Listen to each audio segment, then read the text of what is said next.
एक जंगल में एक चील अपने दो छोटे बच्चों के साथ रहती थी। एक बच्चे का नाम चिंकू और दूसरे का नाम टिंकू था। माँ, हम उड़ना कब सीखेंगे?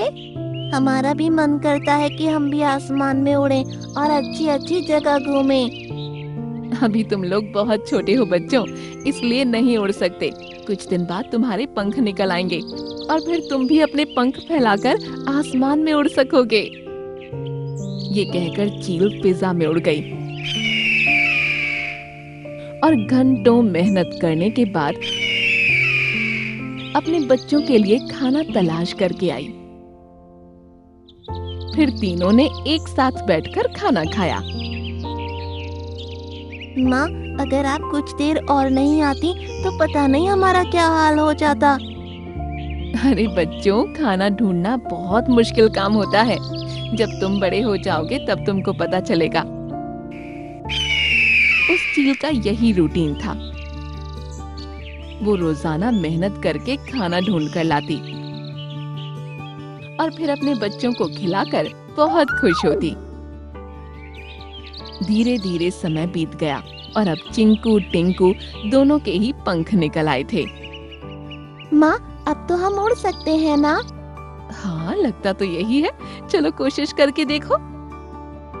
उसके इतना कहते ही दोनों एक एक करके अपनी डाली से नीचे कूदे और पंख फड़फड़ाकर फिजा में उड़ गए।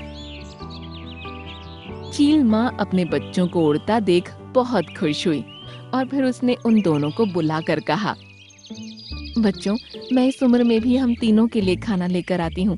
पूरा शरीर टूट जाता है।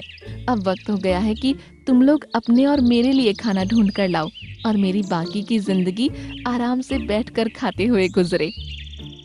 हाँ माँ, क्यों नहीं, हम अभी खाना ढूंढ कर लाते हैं। ये कहकर वो दोनों फिजा में उड़ गए। चील माँ उनको देखकर बहुत खुश हो रही थी। भैया चलो, सबसे पहले काली पहाड़ी पर चलते हैं, वहाँ की बहुत तारीफ सुनी है। हाँ चलो चलते हैं। वो दोनों काली पहाड़ी गए और वहाँ खूब मौज मस्ती की। उसके बाद वो तालाब पर पहुँचे और वहाँ भी मौज मस्ती करने में अपना वक्त गुजारा और शाम तक इसी तरह इधर उधर घूमते हुए वो वापस अपने घोंसले पर पहुँचे। चील ने उन्हें खाली हाथ देखा तो सवाल किया, अरे बच्चों, तुम तो खाना ढूंढ कर लाने वाले थे ना, तो ऐसे खाली हाथ क्यों आए हो? मम्मी, हमने खाना ढूंढने में अपनी पूरी मेहनत लगाई, लेकिन कुछ नहीं ढूंढ पाए। ऐसा कैसा हो सकता है भला? ऐसा ही हुआ माँ, और अब तो हमारा बहुत बुरा हाल है। ऐसा लग रहा है जैसे हमें भूखा ही सोना पड़ेगा। ये सुनकर चील बहुत परेशान हो उठी। ऐसा मत बोलो बच्चों, एक माँ के जिंदा रहते बच्चे कभी भूखे नहीं सो सकते। वो उसी समय खाना तलाश करने निकल गई। पता नहीं अब माँ को कितना समय लगेगा।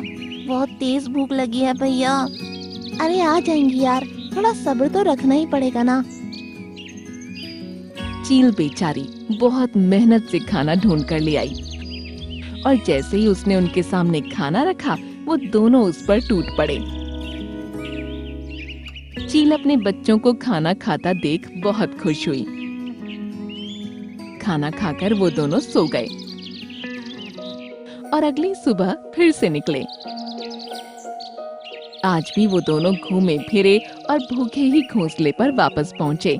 चील माँ ने भूख से बिलखते बच्चों को देखा तो परेशान हो उठी और कई घंटों मेहनत करके फिर से उनके लिए खाना ढूंढ लाई।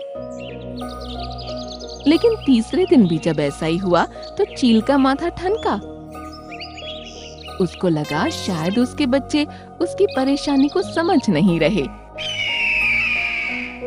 इसीलिए अगले दिन उनके जाने के बाद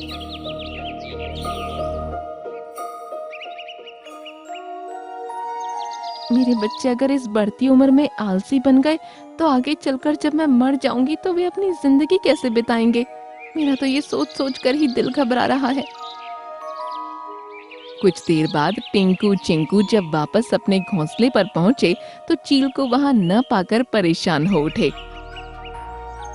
उनको अपने घोंसले के पास मिट्ठू तोता, चिड़िया और एक कौवा बैठा हुआ दिखा।